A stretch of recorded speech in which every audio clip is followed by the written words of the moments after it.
सुंदरसा असा विषय तुमच्या समोर सादर करत आहे।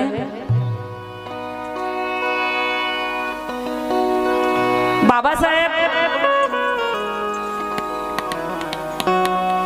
1933 मध्ये राजगृह बांधला आणि 1934 मध्ये राजगृहामध्ये राहायला गेले। सर्व माझ्या मायमावल्यांनी माझ्या रमाईकडे लक्ष द्या। आणि मी तुम्हाला अगोदर सांगितलं, प्रत्येक गोष्टीत माझा जो स्टडी आणि जो अभ्यास जे प्रबोधन असते ते माझ्या एका एका शब्दाकडे लक्ष द्या। 1933 मध्ये राजगृहाचं काम चालू झालं मुंबईमध्ये आणि 1934 मध्ये राजगृहाचं काम कंप्लीट झालं। आणि तुम्हाला माहिती आहे की 1935 मध्ये माता रमाईचं निधन झालं। 1934 मध्ये माता रमाई डॉक्टर बाबासाहेब आंबेडकर राजगृहामध्ये राहण्यासाठी गेले। कारण बाबासाहेबांचं अगोदरचं जे घर होतं, विकू थोडा कमी करा दादा, अगोदरचं जे घर होतं ते पुस्तकासाठी कमी पडत होतं, म्हणून बाबासाहेबांनी राजगृह पुस्तकासाठी बांधलं आणि 1934 मध्ये राजगृहामध्ये राहण्यासाठी गेले। एवढा मोठा राजगृह, राजवाड्यासारखं। रमाई जशी पहिली वेळा राजगृहामध्ये गेले तर हॉल बघतो तो एवढा मोठा, स्टडी रूम बघतो तो एवढं मोठं, बेडरूम बघतो ते एवढे मोठे मोठे। रमाई पूर्ण घरात फिरत आहे आणि त्या घरामध्ये फिरताना त्या घरामध्ये फक्त डॉक्टर बाबासाहेब आंबेडकर जी ते स्टडी रूम मध्ये बसले होते आणि माता रमाईचा एकच मुलगा होता, भैयासाहेब म्हणजे यशवंत। यशवंत एका खोलीमध्ये भैयासाहेब बसले, एका खोलीत बाबासाहेब आणि रमाई पूर्ण घर फिरत होती। पूर्ण घर फिरता फिरता रमाईला आठवण आली की साहेबांनी एवढं मोठं घर बांधलं, आज जर माझे चारही मुलं जिवंत असते तर माझं घर किती खुलून दिसलं असतं, माझं घर असं भरून दिसलं असतं। एका गोडीसाठी आणि एका इंजेक्शनासाठी रमाईचे 4 लेकरं मेले, राजरत्न, इंदू, रमेश आणि गंगाधर। रमाईला वाटलं की आज माझे 5ही लेकरं जिवंत असते तर माझा राजगृह, माझा किती राजवाडा वाटला असता। पण एवढा मोठा राजगृह बांधला साहेबांनी। आणि राजगृहामध्ये बघतो तर आम्ही तिघच साहेब, ते पण साहेब घरी नसतात। साहेबांना विदेशात बाहेर हमेशा जावं लागते, तर तिथे कोण, फक्त भैयासाहेब आणि रमाई। मग पूर्ण घरामध्ये रमाई फिरत आहे आणि फिरता फिरता रमाईच्या डोक्यात कल्पना आली आणि रमाई काय म्हणते, एका एका शब्दाकडे लक्ष द्या मायमावल्यांनो।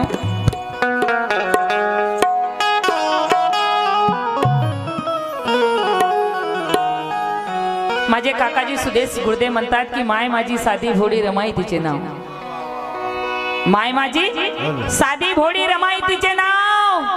अरे बॅरिस्टर केला माझा बाप भीमराव, माझा बाप भीमराव।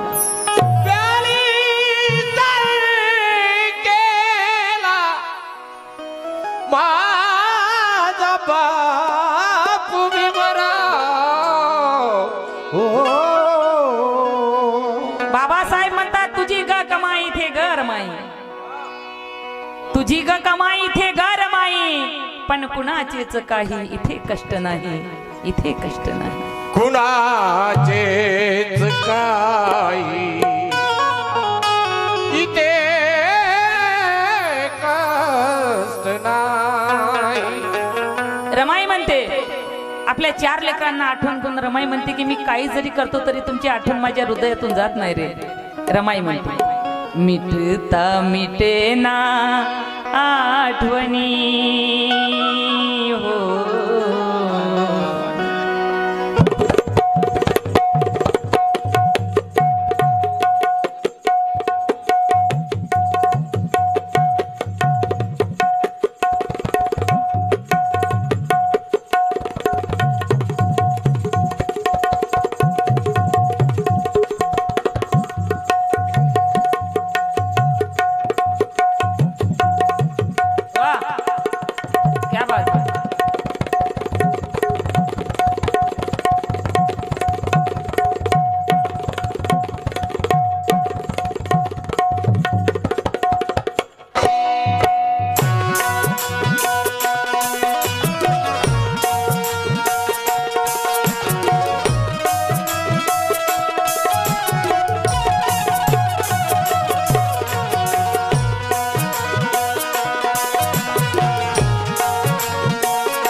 पोटचे गोडे गेले सोडूनी मित्रता मिटेना आठवणी हो मित्रता मिटेना आठवणी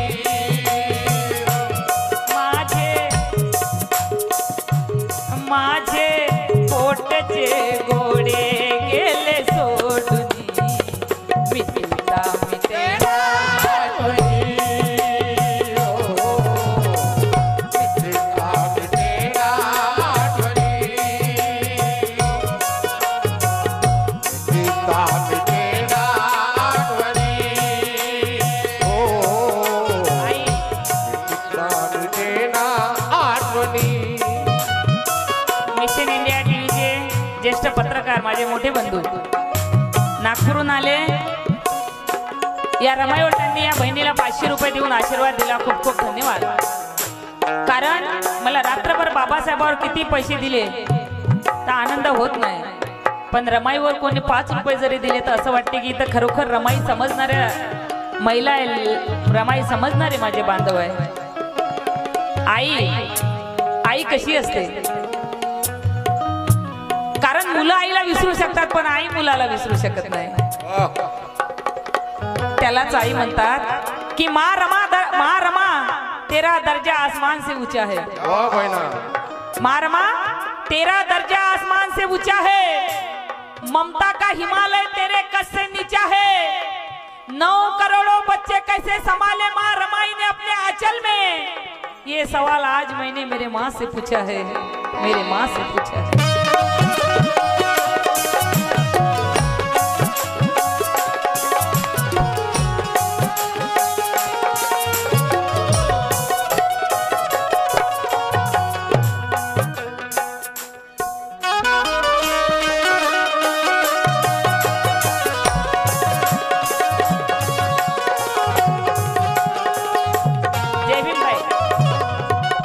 जय भीम. खूप खूप धन्यवाद. या रमाईच्या लेकीनं मला एवढं मोठं सप्रेम भेट दिलं. माझ्या ताई उठून आल्या. जय भीम. खूप खूप धन्यवाद. या रमाईच्या लेकी जेव्हा उठून येतात खूप खूप धन्यवाद. जय भीम. तेरा आठवणी मित्रता मिटेना आठवणी हो मित्रता मिटेना आठवणी आई कशी असते, ज्यांना आई आहे त्यांना माहित नाही आई म्हणजे काय, ज्यांना आई नाही त्यांना विचारा आई म्हणजे काय. ज्यांना आई बाप आहे ते वृद्धाश्रम मध्ये नेऊन टाकतात, पण ज्यांना नाही त्यांना विचारा आई म्हणजे काय. माँ की दुआ खाली नहीं जाती, भगवान से भी ये बात टाली नहीं जाती. वाह बहिणा माँ की दुआ खाली नहीं जाती, भगवान से भी ये बात टाली नहीं जाती. एक माँ 4 बच्चों को पाल सकती, पर 4 बच्चों से मिलकर एक माँ पाली नहीं जाती, एक माँ पाली नहीं जाती. मित्रता मिटेना आठवणी हो मित्रता मिटेना आठवणी हो मित्रता मिटेना आठवणी मित्रता मिटेना खूप खूप धन्यवाद ताई. जय भीम. या बहिणीला जे आशीर्वाद देत आहे. जय भीम ताई. जय भीम. जय भीम ताई. जय भीम. आठवणी आई जय भीम. जय भीम. जय भीम बेटा. आई एक छोटा मुलगा असते 2-4 वर्षाचा. जय भीम. आणि त्याची आई असते, त्याच्या आईचा डोळा आंधळा असते. एवढा मोठा डोळ्यामध्ये खूप विचित्र डोळा दिसते तो, कारण त्याच्यामधला डोळा काढलेला असते. तर मुलगा आईला म्हणतो, आई तू ना माझ्या शाळेत नको येत जाऊ, मला ना सगळे शाळेतले पोरं चिरवतात, मला सगळे म्हणतात तुझी आई खूप बेरूप दिसते, तू ना आई माझ्या शाळेत नको येत जाऊ. आई म्हणते, बाळ तू कधी कधी उपाशी जात ना, मग मला असं वाटतं की तुझ्यासाठी शिदोरी घेऊन यावं म्हणून येतो रे बाबा, तशी तुझ्या शाळेत येत नाही मी. आई तू एक काम कर ना, मला इथं शिकतो, मला पोरं खूप चिडवतात, आई मला तू शहरात टाकून दे ना शाळेमध्ये. आई म्हणते मी एवढा पैसा कुठून आणू, पण तरी आई विचार करते की माझ्या पोराची इच्छा आहे शहरात शिकायची. आई स्वतःचं घर गहाण ठेवते, गावच्या पोलीस पाटलाकडे महिने काढते आणि त्याला पैसे देऊन त्याला तिथं हॉस्टेलला टाकून पूर्ण पैसा पुरवते. पोरगा मोठा होते, तिथंच शिकून नोकरीवर लागते. तरी आईच्या भेटीला येत नाही, कारण त्याला आईची लाज वाटते ना. पाहता पाहता मुलगा तिथं लग्न करते, तरी आईला सांगत नाही जय भीम, तरी आईला सांगत नाही. आणि त्याला एक मुलगा होते सुंदर, मुलाला शेजारचा एक पोरगा म्हणते काकू तुम्हाला माहित आहे का तुमच्या मुलाला मुलगा झाला. आई लय खुश होते, बापरे माझ्या मुलाला मुलगा झाला. ए बाळ तुला माझ्या पोराचा पत्ता माहित आहे का रे. तो म्हणते हो फेसबुकवर मला त्याने पत्ता पाठवला होता. तो पत्ता त्या आईला देते. आई तो पत्ता घेते आणि शहरात पोराच्या घरी जाते. बेल वाजवते, दरवाजा उघडते. जसा दरवाजा उघडते मुलगा दरवाजा उघडते. जसा उघडते समोर बघतो तर आई, आई तू इथे का आली. बाळ तुझे हात जोडतो, मला फक्त एकदा नाताचा चेहरा पाहू दे, डबल तुझ्या घरी कधीच येणार नाही. अगं आई माझं पोरगं तुला बघून घाबरेल, माझी बायको सुद्धा तुला बघून घाबरेल, तू जा इथून माझ्या घरी येऊ नको. आई खूप हातपाय जोडते, अरे माझ्या नाताचा एकदा चेहरा बघू दे रे, शेजारीन म्हणून बघू दे. पण तरी तो मुलगा आईला आतमध्ये घेत नाही. आई बिचारी वापस निघून जाते. काही वर्षानंतर जय भीमताई, काही वर्षानंतर त्या गावामधून जे पोरं शिकून अधिकारी झाले त्याचा त्या गावामध्ये सत्कार ठेवतात आणि याला सुद्धा त्या सत्कारामध्ये बोलावतात. हा पोरगा आहे ते शाळेत जाते, सत्कार घेते आणि नंतर विचार करते की जर मी इथं आल्यावर माझ्या आईच्या भेटीला नाही गेलो तर गावातले लोक मला नाव ठेवतील. म्हणून तो मुलगा आईच्या घरी जाते. तर आईच्या दाराला लॉक लागलं असते. मुलगा शेजारच्या आईला काकूला विचारते काकू माझी आई दिसली का. ती काकू म्हणते बाळ बऱ्याच दिवसापासून तुझी आई इथून निघून गेली, कुठे गेली माहित नाही, पण तिने ना एक चिठ्ठी ठेवली तुझ्यासाठी. ती चिठ्ठी त्या पोराला देते. ती चिठ्ठी वाचते मुलगा. त्या चिठ्ठीमध्ये लिहिलं असतं बाळ तू जीवनभर माझा तिरस्कार केला, मला वाईट वाटलं नाही रे. मी माझं घरदार स्वतः महिने काढून मी तुला पैसा पुरवला तरी मला वाईट वाटलं नाही रे. तू लग्न केलं मला न विचारता तरी मला वाईट वाटलं नाही, पण तू जेव्हा मला माझ्या नाताचा चेहरा पाहू दिला नाही तेव्हा मला खूप वाईट वाटलं रे, तेव्हा मला खूप वाईट वाटलं. आज तुला खरं सांगते बाळ, अरे जेव्हा तू लहान होता 2 वर्षाचा असताना तुझा ऍक्सिडेंट झाला आणि त्या ऍक्सिडेंट मध्ये तुझा डोळा निघून गेला. तुला कोण आंधळा म्हणून नाही, मी माझा डोळा काढून तुला दिला रे, मी माझा डोळा काढून तुला दिला. आज जे तू जग बघत आहे तू या आईच्या डोळ्याने बघत आहे रे, तू या आईच्या डोळ्याने बघत आहे जे आईचा तू जीवनभर तिरस्कार केला. आई आई कशी असते ती मुफलीसी पास जय भीमताई. आई कशी असते, माँ कैसी होती है कि मुफलिसी पास ये शराफत नहीं रहने देंगी, ये हवा पेड़ सलामत नहीं रहने देंगी, कुछ नहीं होगा तो आंचल में छुपा लेगी. अरे माँ ये कैसी है जो अपने सर को खुला नहीं रहने देंगी, जो अपने सर को खुला नहीं रहने देंगी.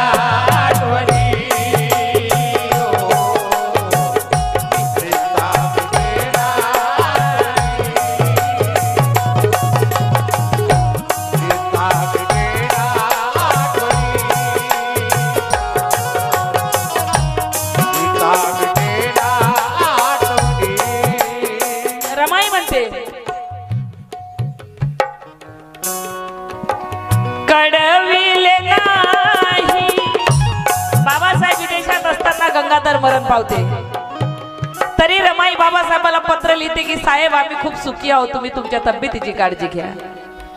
कडविले नाही रामेश बीमार तुम्हा मी देसी असता हो हो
पावते. सर्व तिला म्हणतात जय भीम.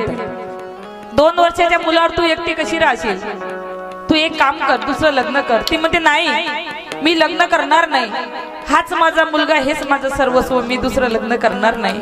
आणि किती कशा माया आहात की 1 आणि 2 लेकरावर जवानपणात नवरे मरण पावले तरी सुद्धा लेकराला धरून राहिल्या, पूर्ण जवानी आपली त्यांच्यासाठी गारद केली. अशा किती माया आहेत. मी दुसरं लग्न करणार नाही. पाहता पाहता मुलगा 10 वर्षाचा होते. गावाच्या शेजारी एका गावात जत्रा भरते. त्या जत्रेमध्ये जय भीम, जय भीम. त्या जत्रेमध्ये सर्व पोरं जातात. जय भीम, जय भीम. त्या जत्रेमध्ये सर्व पोरं जातात. याला असं वाटते आपण सुद्धा जत्रेला गेलो पाहिजे. आईला म्हणते, आई सर्व पोरं जत्रेला चालले, मी जाऊ का ग? जय भीम, जय भीम. आई जय भीम. मी जाऊ काय ग? आई विचार करते, जत्रेला माझं पोरग पहिली वेळा म्हटलं की कुठेतरी जाते आणि माझ्याजवळ पैसे नाही. मी नाही दिले तर माझा मुलगा नाराज होईल, काय करू? रमाई ती बाई गावच्या सरपंचाकडे जाते. दादा मला 500 रुपये द्या, मी तुमचे 1-1 रुपया करून फेडेल किंवा त्याच्या बदलीत तुमच्या घरचं काही काम करून देईल. माझ्या पोराने पहिली वेळा मला काहीतरी मागितलं, नाही दिलं तर लेकरू नाराज होईल. जय जय जय बेटा, जय. लेकरू नाराज होईल म्हणून त्या गावच्या सरपंचाला पैसे मागते. गावचा सरपंच 500 रुपये काढून त्या माऊलीला देते. जय भीम, जय भीम ताई. त्या माऊलीला देते, 500 रुपये घेते. आई घरी जाते. बाळ, मी ना तुला सकाळी 500 रुपये देणार आहे. तू ना मा जत्रेला जाजो, मोठे मोठे आगास पाळणे असतात त्याच्यात बसजो, तुला जे खायचं ते खाजो. मी ना तुला सकाळी टिफिन बनवून देईन मा, डब्बा खाजो मा. पहिली वेळा मला सोडून चालला, चांगला मस्त आगास पाळण्यात बसजो मा मोठे मोठे. सकाळी आई 4 वाजता उठते, माझ्या बाळाला डब्बा करून द्यायचा आहे. हे कापू दे, ते कापू दे, ते कापू दे. कापता कापता आईचा हात चरकन कापते, रक्ताची धार लागते. आईला वाटते की हा माझा रक्ताने हात भरलेला हात जर माझ्या पोरांना बघितला तर माझा पोरगा जत्रेला जाणार नाही. म्हणून आई तो हात आपला लपून ठेवते. एका हाताने कसा बसा डब्बा करून देते आणि पोराच्या हाती देते. मुलाला याटूत बसून देते. याटूत जाते. मुलाला बाय करते. संध्याकाळ होते. सगळ्यांची पोरं परत येतात. तिचा मुलगा येत नाही. याला विचारते, माझं बाळ दिसलं का रे? त्याला विचारते, माझं बाळ दिसलं का रे? एक सुद्धा सांगत नाही. अरे 2 वर्षाचा होता तुझा बाप मरण पावला. अरे 10 वर्ष मी तुला माझं रक्त पाजून मोठं केलं रे.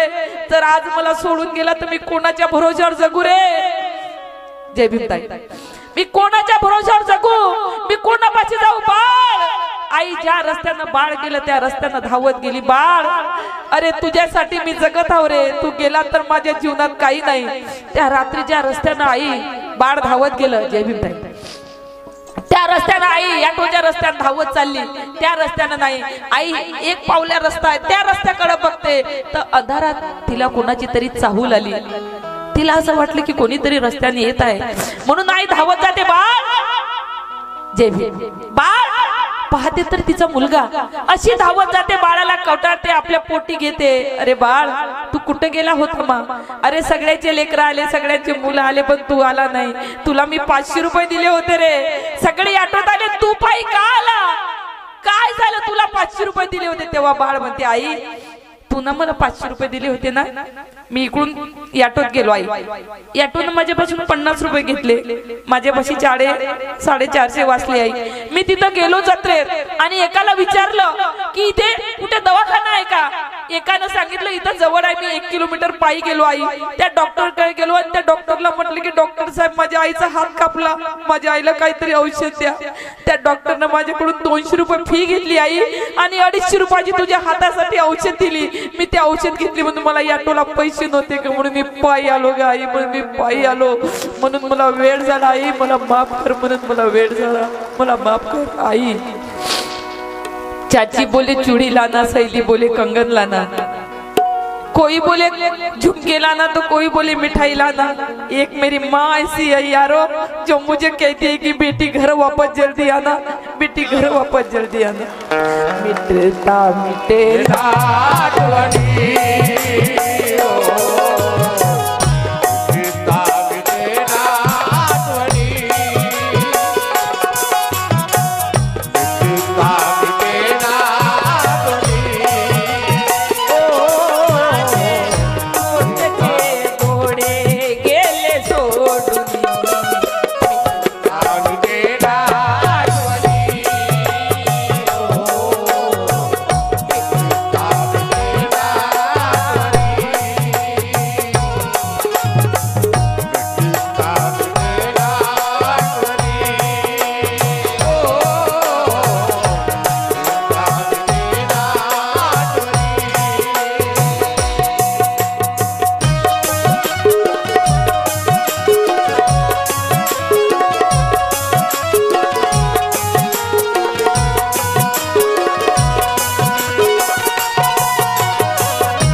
रमाई बोरकर साकडे यांच्याकडून या रमाईच्या गीतावर मला सप्रेम भेट मिळाला. खूप खूप धन्यवाद. माँ कैसी होती है. एक दिवस एक मुलगा आईला म्हणतो, आई सगळे लोक म्हणतात आईचे उपकार आईचे उपकार, तुझे काय उपकार आहे ग माझ्यावर. आई म्हणते बाळ माझे उपकार मी कसं सांगू, मला माहित नाही. तर तू लोक म्हणतात म्हणून मी म्हणते, मला माहित नाही. पण तरी मुलगा म्हणते आई मला तुझे आज उपकार फेडायचे आहे. उपकार फेडायचे म्हणजे तुला काय करायचं मा. नाही तू सांग तुझ्यासाठी मी काय करू, म्हणजे मला तुझे उपकार फेडायचे. जय भीम बेटा, जय भीम. तू सांग मला तुझ्यासाठी मी काय करू, मला तुझे उपकार फेडायचे आहे. तर आई म्हणते एक काम कर. जय जय. लीलाबाई वैद्य यांच्याकडून सप्रेम भेट आलं रमाईच्या गीतावर. आई म्हणते आई तू सांग मला तुझे उपकार फेडायचे, मी तुझ्यासाठी काय करू. तर आई म्हणते एक काम कर, खरंच माझे उपकार फेडायचे आहे तुला. हो मला खरंच तुझे उपकार फेडायचे. एक काम कर, आजच्या दिवस ना माझ्याजवळ झोप. लहानपणी झोपत होता तेव्हापासून तो माझ्या पोटशी कधीच झोपला नाही. आजचे दिवस माझ्यापाशी झोपू शकते, एवढीच गोष्ट आहे, काही हरकत नाही. त्यांनी ठरवलं आज आईच्या मताने ऐकायचं, म्हणजे आईचे उपकार फेडून टाकायचे. आपल्याला आईचे उपकार नको, आपल्यावर ऐसान नको. मग आई जोड झोपला. रात्री 11 वाजले. आईला खोकला आला. आई खोकली, बोलली बाळ माझ्यासाठी थोडस पाणी घेऊन येशील मा. हा गेला आणि 1 गिलास पाणी घेऊन आला. ती अर्धा गिलास पिली आणि खोकलता खोकलता तिच्या हातचा तो गिलास तो जिथं झोपला होता तिथं पडला. ती जागा थोडी ओली झाली. तरी मुलगा बोलला की आज आपल्याला आईचे उपकार फेडायचे. आईला काहीच बोलायचं नाही. पुन्हा झोपला. पुन्हा अर्ध्या तासांनी तिचा खोकला उमलला. पुन्हा ती बोलली की बाळ माझ्यासाठी पाणी घेऊन ये. पुन्हा ती पाणी पिता पिता पुन्हा तिच्या हातचा तो गिलास तिथेच पडला. पुन्हा ती जागा थोडी ओली झाली. तरी मुलगा बोलला आज आपल्याला काहीच बोलायचं नाही, कारण आज आईचे उपकार फेडायचे आपल्याला. पुन्हा झोपला. पुन्हा 2 वाजता उठली. बाळ माझा जीव घाबरत आहे, माझ्यासाठी पाणी घेऊन ये मा. पुन्हा त्याने 1 गिलास पाणी आणलं. पुन्हा तिच्या हातचा पाणी तिथंच गिलास पडला. मुलाला राग आला. बोलला आई मी ठरवलं होतं की तुला आज काही बोलायचं नाही, पण तू किती क्रूर आई आहेस ग. तुला माहितीये मी इथं झोपलेला आहो आणि त्या माझ्या झोपाच्या जाग्यावर तू पाणी सांडवत आहे. किती क्रूर आई आहेस तू. कसले का तुझे उपकार माझ्यावर. माझ्या झोपण्यात तुला एवढी कदर नाही लेकराची की माझं लेकरू इथं झोपलेलं आणि त्या झोपलेल्या जाग्यावर तू पाणी सांडवत आहे. तू खरंच जगातली एकदम बेकार आई आहेस. तेव्हा आई म्हणते बाळ फक्त तू 1 दिवस झोपला रे माझ्याजवळ, आणि 1 दिवस हे पाणी तुझ्या झोपण्याची जागा ओली झाली. अरे तू 2 वर्षापर्यंत नुसतं सात्रीच सू करत होता. रात्रभर पूर्ण बिछाना ओला करत होता. जे ओलं होतं त्याच्यावर मी झोपत होती आणि जिथं कोरडा आहे तिथं मी तुला टाकत होती रे बाळ. 2 वर्ष मी तुला तिथं टाकत होती आणि कोरड्या याच्यावर मी झोपत होती. आई कशी असते की चल भाई प्यार मत करना, घर के बीच कोई दीवार मत करना. चल भाई प्यार मत करना, घर के बीच कोई दीवार मत करना. अरे बंटवारे में चाहे ले ले सारी रियासत, बंटवारे में चाहे ले ले सारी रियासत, माँ मुझे दे देना, इनकार मत करना, इनकार मत करना. मिटेगा मिटेगा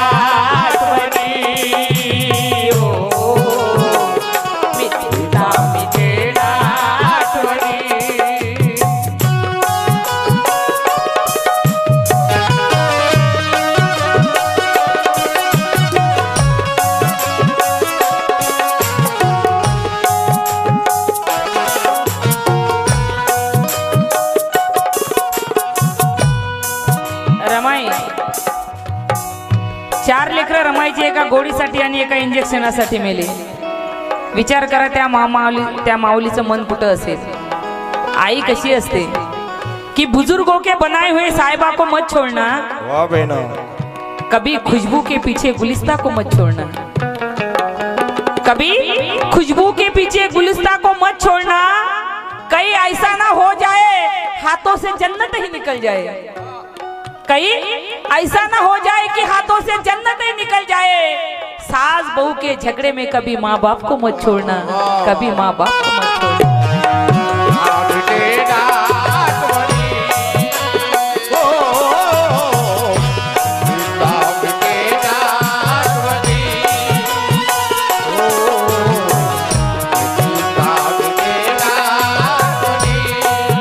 रमाईला 4 मुलं एक मुलगी झाली, इंदू नावाची.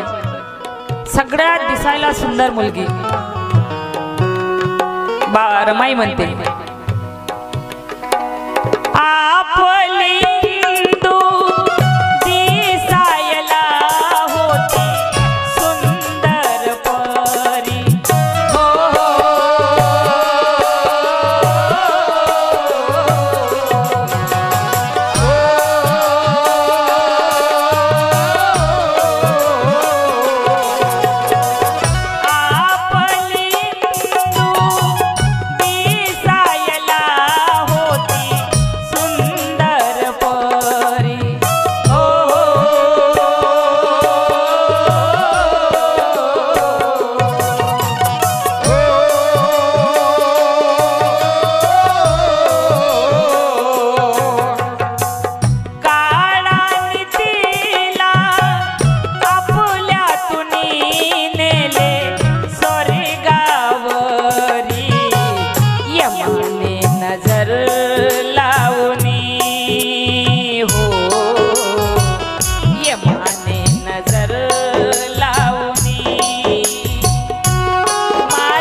ही रमाई मी कुठंच गात नाही. मला असं वाटलं की इथं खरंच ऐकणाऱ्या माझ्या माया आहेत, रमाईच्या लेकी आहेत.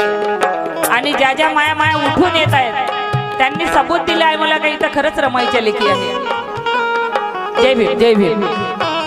तुमच्या 50, 100, 500, 200ची गरज नाही मला.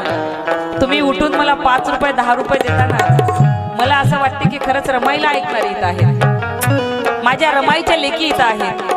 कारण ती रमाई जिने आमच्यासाठी सुख, संसार, लेकरं सगळे त्यागले. जय भीम.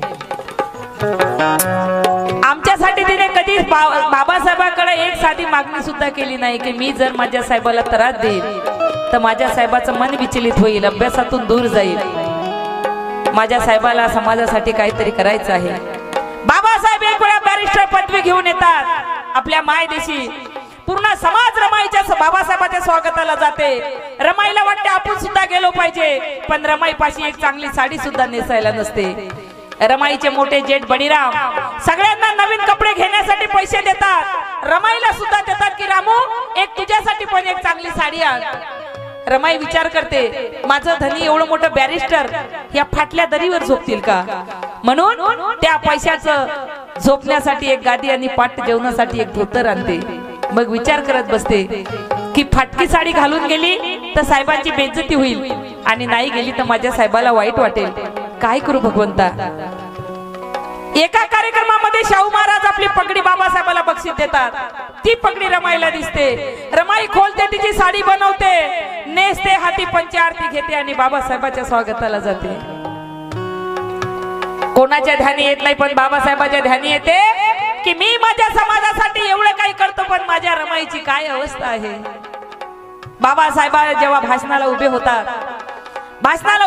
आणि बाबासाहेब बोलतात, जेव्हा बोलतात तेव्हा बाबासाहेबाच्या डोळ्यात अक्षरशः पाणी येते. सर्व समाज बोलते की बाबासाहेब आमच्यासाठी रडत आहे, पण बाबासाहेब म्हणतात की बांधवांनो, मी आज तुमच्यासाठी रडत नाही, कारण मी तुमच्यासाठी खूप काही केलं. मी आज माझ्या रमाईसाठी रडत आहो, कारण मी माझ्या रमाईसाठी काही सुद्धा केलं नाही, काही सुद्धा केलं नाही. रमाई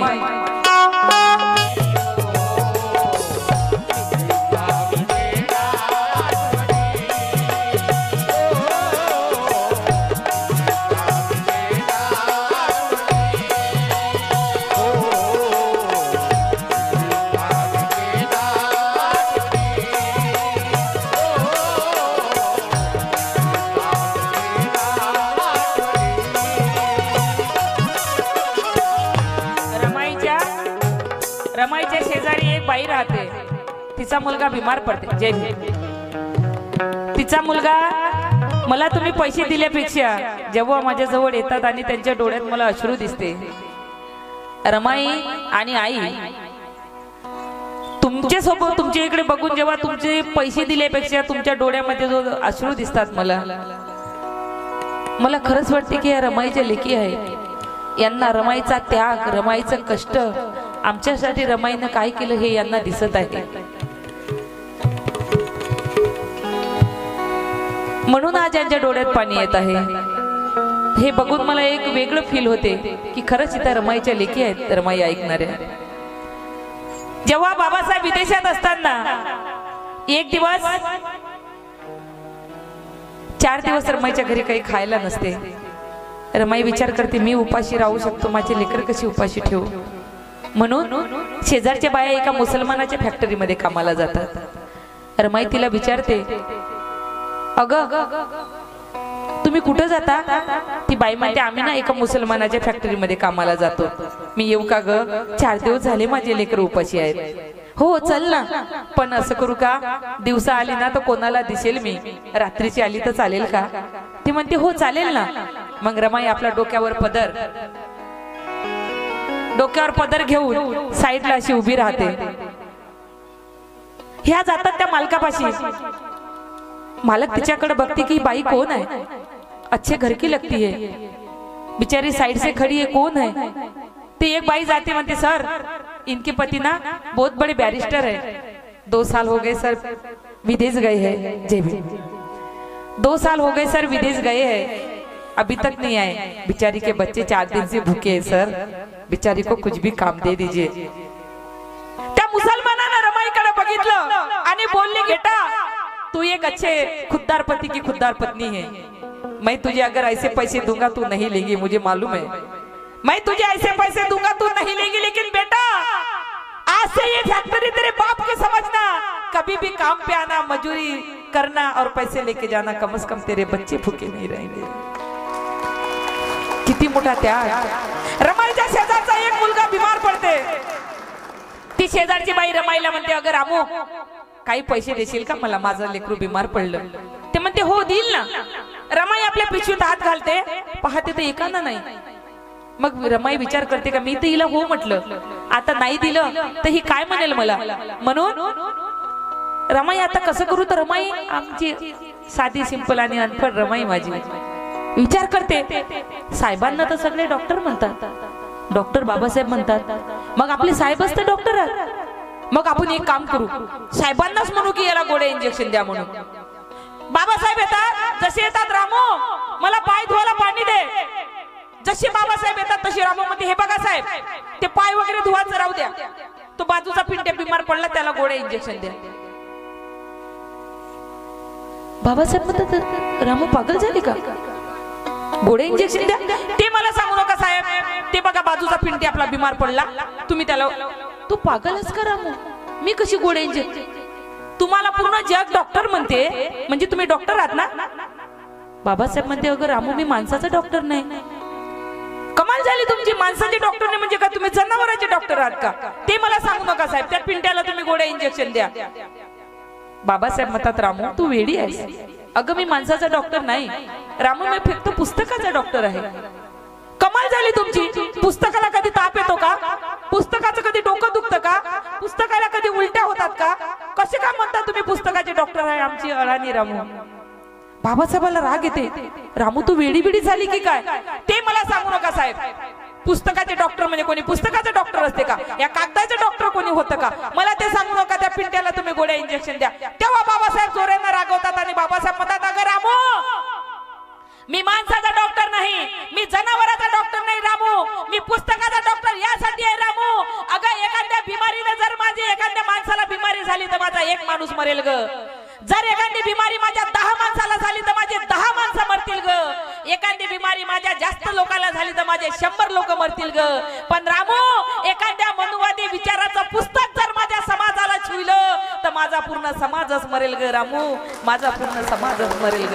म्हणून हा बाबासाहेब पुस्तक, हा बाबासाहेब माणसाचा डॉक्टर नाही, हा बाबासाहेब जनावराचा डॉक्टर नाही, हा बाबासाहेब फक्त आणि फक्त पुस्तकाचा डॉक्टर आहे रामू, फक्त आणि फक्त पुस्तकाचा डॉक्टर आहे रामू. आमची अडाणी रामू, आमची अडाणी माय का आपली दिसायला होती सुंदर परी. हो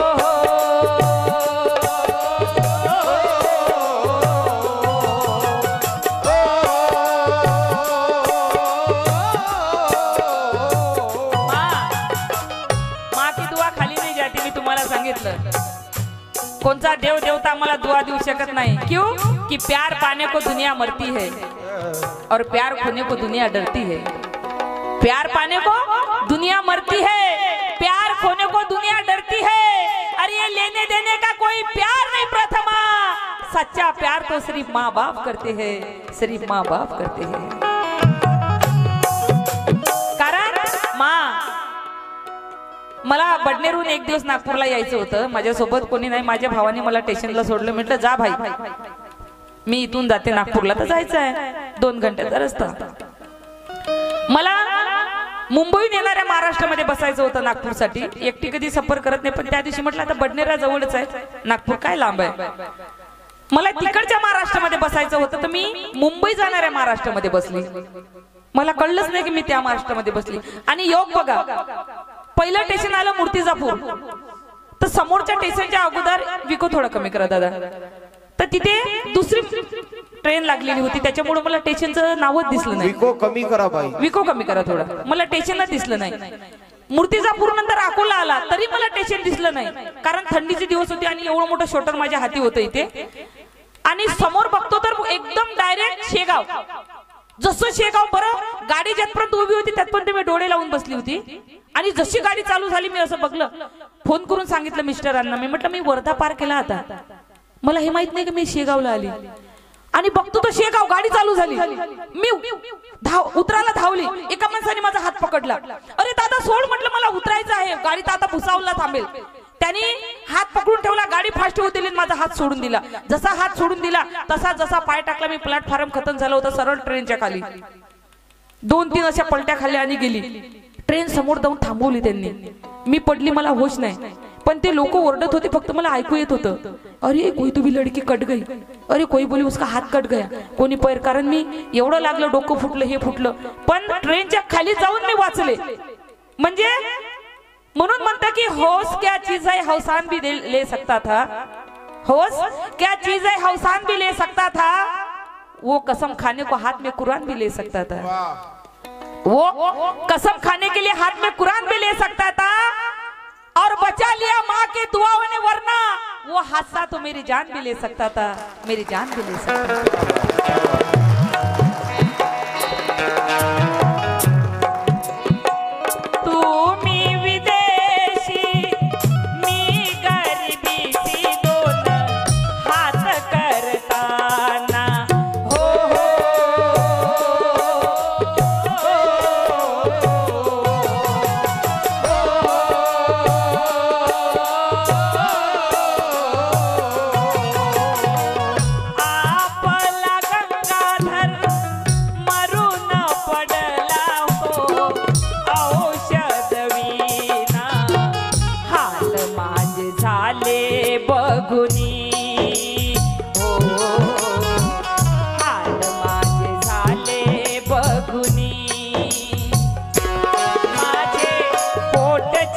गोडे गेले सोडून,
शेवट गाते.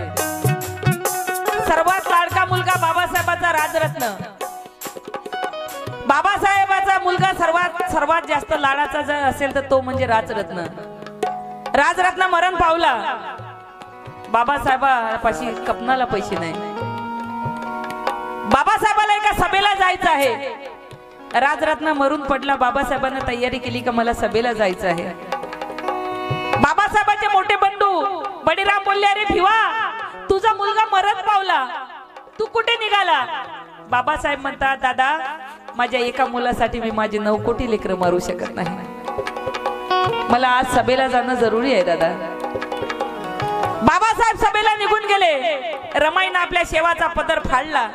त्याच्यामध्ये राजरत्नाला गुंडलं आणि बाजूने नेऊन माती दिली. किती मोठा त्याग. विचार करा, त्या महामानवाची पत्नी आपल्या मुलाला आपल्या शेवाच्या कपड्यामध्ये, शेवाच्या पदरामध्ये बांधून माती देत आहे. कोणासाठी? तुमच्यासाठी, आमच्यासाठी, फक्त आमच्यासाठी. जर आज रमाई नसती तर प्रत्येक माणसाच्या मागे एका स्त्रीचा हात असते. मग ती आई असो, पत्नी असो, बहीण असो, मुलगी असो की एक चांगली मैत्रीण असो. प्रत्येक पुरुषाच्या मागे म्हणतात ना, बाई नाही तर काही नाही. ज्या घरात बाई नाही त्या घरात काही नाही. बाई खरोखर घराची शान असते. शेवटी या गीताचे कवी माझे मार्गदर्शक भीम टायगर सेनेचे राष्ट्रीय अध्यक्ष दादासाहेब शेळके शेवटी काय म्हणतात? रमाईचा शेवट करते, लक्ष असू द्या. तुमचा